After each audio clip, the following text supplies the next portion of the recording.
all of you watching who care about education, children, and the future of Arizona, this race is the most important one on the 2014 ballot.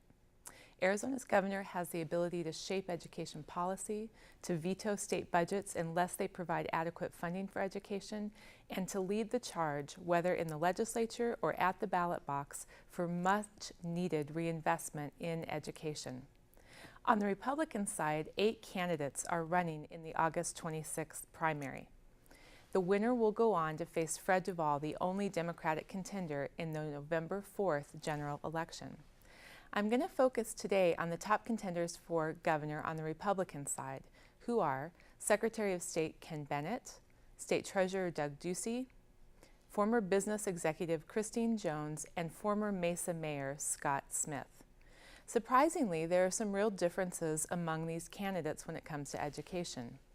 3 of the Republicans, Bennett, Ducey, and Jones, are opposed to the Common Core standards, which Arizona adopted under the leadership of Republican Governor Jan Brewer and Republican Superintendent of Public Instruction John Huppenthal. Bennett, Ducey, and Jones are pandering to the far-right base in the Republican primary, people who believe that the Common Core is a form of President Obama-led national control over state school systems. Of the Republicans, only Scott Smith, whose father was a long-time public school superintendent, supports the Common Core. 2 of the Republican candidates, Ken Bennett and Doug Ducey, support doing away with the state income tax, which brings in $3.4 billion to the state, almost half of Arizona's budget.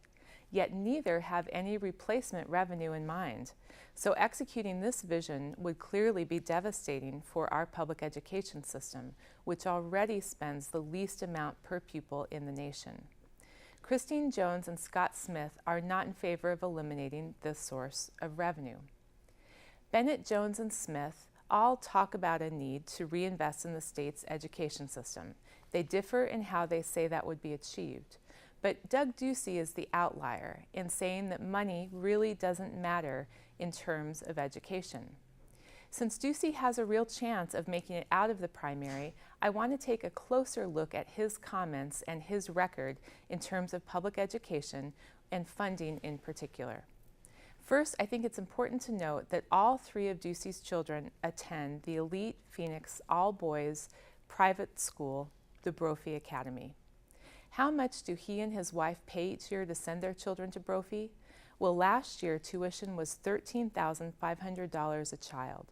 So for 3 children, that would be a total of $40,500. Average per capita income in Arizona is only $25,000. So Mr. Ducey is spending $15,000 more on a private school education for his children than many Arizonans earn in a year. So, based on his own spending patterns, I think we can determine that in fact money does matter. At least when it comes to educating his own children, he's willing to spend top dollar. It's just that when it comes to the state of Arizona spending money to educate other people's children that he has a problem.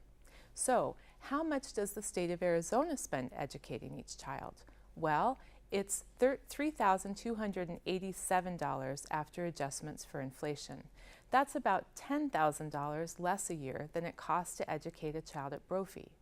Now, according to Mr. Ducey, that $3,287 from the state is plenty to educate other people's children. He says we just need to, quote, get better results from the money we already spend rather than simply throwing money into a system that's underperforming. This is a circular, illogical argument, and what Mr. Ducey fails to acknowledge is that it's the states that invest more in education that are higher performing. Now, both Scott Smith and Ken Bennett agree that reinvesting in K-12 education as the economy improves is important.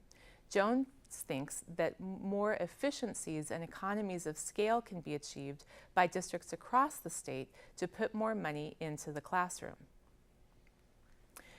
She asks, quote, who cleans the building? Who takes the trash away? As if these are legitimate places we can save money. I hate to burst her bubble, but Arizona cut more funding percentage-wise than any other state from its K-12 system.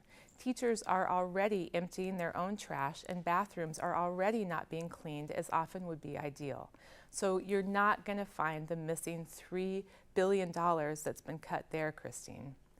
There are other problems with this quote, "we just need to reduce waste and inefficiencies" argument. And since it's one that Ducey echoes as well, I want to explain how classroom funding in Arizona works.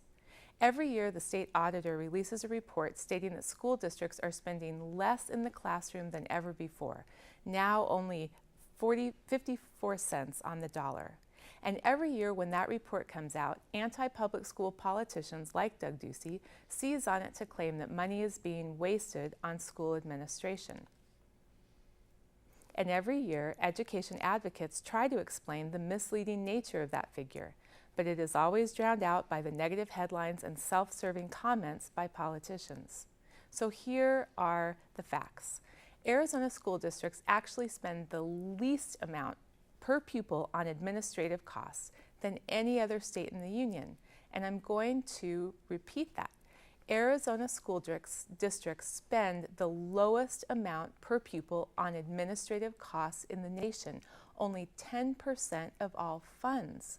So you're asking yourself, if that's true, what's up with this only 54 cents in the classroom number? The answer is that the Arizona State Auditor considers the following expenses to be quote-unquote administrative: funding for nurses, librarians, speech pathologists, bus drivers, food service workers, etc. So all the people who make schools run and who are school-based, not based in a district office, are considered quote-unquote administrative non-classroom expenditures by the state. So when people like Christine Jones talk about moving more money into the classroom, I'd like to know which one of those jobs she's planning on eliminating, that schools have not already eliminated during the drastic budget cuts.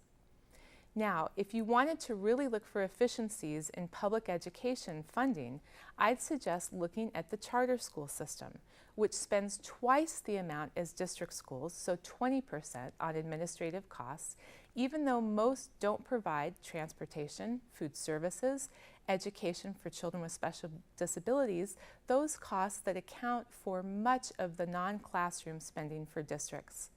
And in many cases, like the BASIS charter school system, charters refuse to reveal to the public how much the owners are actually paying themselves. But rather than suggesting that, both Doug Ducey and Christine Jones argue that charters like BASIS that have a waiting list should be expanded with even more help from the state. Well, BASIS is doing a very good job of expanding by itself, quite frankly. They are floating bonds and building new buildings across the state and actually across the country. But Doug Ducey suggests that the entire school funding formula should be altered to help charter schools like BASIS and Great Hearts, a former religious private school in Phoenix turned charter chain. According to Ducey, we need to, quote, fund and resource what works and stop funding the stuff that isn't working. So in essence, what he's suggesting is that we restructure the entire funding formula to put more money into wealthy areas and less or no money into poor areas. Because if you look at where the quote-unquote working, aka A-rated schools are located, not surprisingly, they're mostly in wealthy areas. And when you look at where the low-performing, or schools rated F, are located, they're primarily in poor areas. But this suggestion, coming from a gubernatorial candidate like Doug Ducey, who really doesn't care about giving all children an equal opportunity, isn't that surprising. In my opinion, Ducey would be the worst possible choice for education and children in Arizona that voters could make in this year's gubernatorial primary, followed closely by Christine Jones. Please take the time to make up your own mind about the candidates. And Dave, I think you probably have made up your mind, or at least have some leanings. I've been looking at it rather carefully, and I noticed one word you used at the beginning of your talk, which was pandering. You talked about some of these candidates pandering, and I always wonder with these candidates the extent to which they are pandering. In other words, they say, I know this is impossible, I know this isn't true, but this is what I think will get me votes. And to what extent they kind of drink their own Kool-Aid. They believe this stuff. If they believe with zero revenue, or lower revenue to the state and zero revenue or lower revenue to schools, we can somehow improve things just by, I don't know what, working smarter, not harder, or something like that, or whatever it happens to be. It's foolish. I've been in schools for 30 years. It simply doesn't work that way. And these people who are suggesting that that will work, or that we can cut budgets, or that charter schools are the answer, they simply aren't looking at what's going on, and they're going either to the voters, or they're going really to some cockeyed perspective that simply doesn't make sense. Well, I think you're right. And I think this idea of just eliminating the state income tax with absolutely no ideas about how revenue is going to be replaced. I mean, what Doug Ducey will say is, well, so many businesses will flock here, that we'll just have increased revenues from, the businesses. Well, we don't tax our businesses very much in Arizona. So even if more business comes, that's not going to help. We're about to institute a whole series of corporate tax cuts that are going into effect. So I do think things like that are not realistic, and I do think they are pandering and trying to appeal to a certain type of voter who'd love to not pay an income tax. But how realistic they are, I think you're right, that we can't eliminate $3 more billion from our budget. Well, if you look at Ducey, Ducey seems to be the guy who's getting the most publicity, and he seems to be pulling together the most endorsements, and I think he's doing very well on money. And as you pointed out, from his kids' private school education, he's doing very well financially, so he can help on that too. He may be the front runner. I haven't seen any polls. And I think you're right that we could be going from brewer to worse. I'm afraid to say bad to worse, but from brewer to worse if we get someone like Ducey in the governor's office, who really has no respect for public education and no understanding of what it involves. And so long as I've got mine, me, Doug Ducey, and my kids have got theirs, that's what I care about. Well, during the Prop 204 campaign, he was the face of the opposition, and our parent group had put that on the ballot, and we had a lot of dealings with him.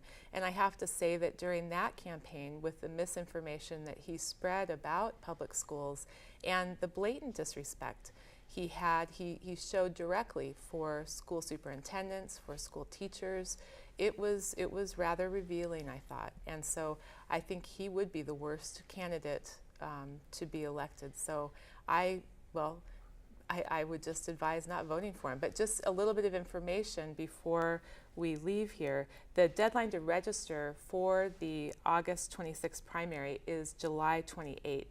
And remember, if you are a registered independent, you can vote in the Republican primary for governor.